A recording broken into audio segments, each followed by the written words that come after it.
আসসালামু আলাইকুম। মেয়ে আম খাবে বলেছে যে মা তুমি যদি ছিলে দাও তাহলে আমি খাবো। তো কি করছি, এখানে ঝুড়ির মধ্যে আম রয়েছে, আমি একটা একটা করে এগুলা ছিলে দিছি। এই দেখতেও কত সুন্দর লাগতেছে, দেখেন আমগুলো অনেক সুন্দর, রূপালি আম তো। হ্যাঁ, ওকে এরকম করে কেটে দিলে তারপরে সে খায়, নাইলে ওগুলা জীবনও খাবে না, পচে যাবে তারপরেও খাবে না। এই মাত্র 2টা আনারস নিয়ে আসছি। আনারসটা দেখতে গেলে দেখা গিয়েছে ভালো, কিন্তু এনে দেখলাম যে একটুখানি কেমন কেমন যেন নষ্ট নষ্ট লাগছে। তো সবগুলা ফেলে দিয়েছি, কিছু আনারস খেয়েছি, আবার কিছু আনারস রেখে দিয়েছে। তো সেক্ষেত্রে তা ভাবলাম যে ঠিক আছে, মা আমি দুজনে বসে বসে আম খাবো।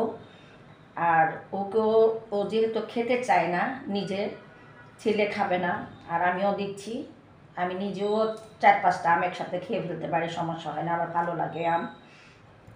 তো এখন কয়েকটা করিনি, ছিলে দিচ্ছি ওরে, ও খাবে আগে, আমি খেয়েছি কিছুক্ষণ আগে। আবার এই তো টেবিলের উপরে থাকে, ইচ্ছে করলো আর খেলাম। এইভাবেই মেয়েকে দিই খাওয়ার জন্য। বড় হয়ে গেছে, 2 দিন পরে স্বামীর বাড়িতেও চলে যাবে, তখন মাকে তো খুঁজবে, আমরা এখন মাকে খুঁজি। হ্যাঁ, মা তো নেই, বাবাও নেই, তো আর কী করবো, আরও কী করবো, ছিলে দিব নাকি, করবো নাকি আরেকটা করে শেষ করে দিচ্ছি। করো না, এ তো এইটাই মনে হয় লাস্ট ফিনিশিং। এটাই, আর এতগুলা খাওয়া যাবে না।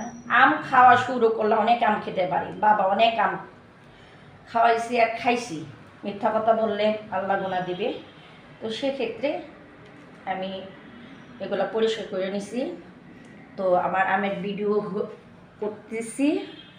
তো সেক্ষেত্রে আপনাকে বললাম না যে একটু আনারসও নিয়ে এসেছিলাম। এই যে আনারস খেয়ে আবার এগুলো রেখে দিয়েছে, হয়তো ফেলে দিতে হবে, আর ইচ্ছে করলে খাবে। আর এখানে আমগুলো আমি রেখেছি, ও কয়টা খাবে আমি জানি না, বেশিরভাগ অংশ আমাকেই খেতে হবে, আমিই খাই বেশি। আর এখানে যেহেতু ঝুড়ির মধ্যে আম রেখেছি, আপনারা দেখতেই পাচ্ছেন, তার জন্য এখানে এই আমগুলো এখন আমরা মা মেয়ে খাবো। ও কয়টা খাবে আমি জানি না, কিন্তু আমি একটু বেশি খাবো। কয়টা করেছি, 5-7-8টা মনে করেছি, আমি তা গণিনি। তো এখানেই আমার ভিডিওটা কমপ্লিট করছি। আমার মেয়ে খাবে বলে এখন করে দিয়েছি। এই আনারসও দিয়েছি, আনারস খায়নি, অল্প একটু খেয়েছি, আর সবগুলো ফেলে দিয়েছি। একটু হয়তো বা নষ্ট ছিল, নরম নরম ছিল, তার জন্য খাওয়া হয়নি। তো আপনারা ভালো থাকেন, সুস্থ থাকেন। আসসালামু আলাইকুম রহমতুল্লাহি ওয়া বারাকাতুহু।